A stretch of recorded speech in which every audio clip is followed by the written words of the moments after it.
ওস্তাদ আমাদের হাতে প্রশ্ন আছে। আমাদের এক ভাই প্রশ্ন করেছেন যে ইমামের আগে যদি কোনো মুক্তাদি রুকু কিংবা সাজদা যদি সে আগে করে ফেলে, আগে চলে যায়, সেক্ষেত্রে তার নামাজের বিধানটা কি?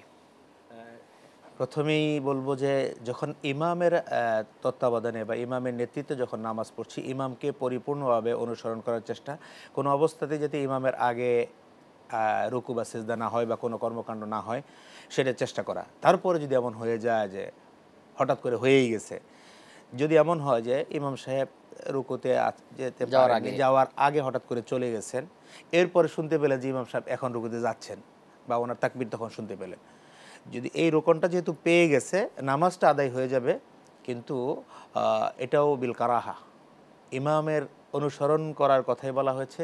যদি কোনো মুক্তাদি ইমামের আগে কোনো কাজ করে ফেলেন, আল্লাহ রাসূলের হাদিস দ্বারা কঠোর সতর্কতার কথা বলা হয়েছে এবং এমন গাদার কথা বলা হয়েছে যে তার কিয়ামতের দিবসে সে গাদার মতো আল্লাহর কাছে উপস্থিত হবে। সুতরাং এটাকে আমাদেরকে সতর্ক হওয়া দরকার।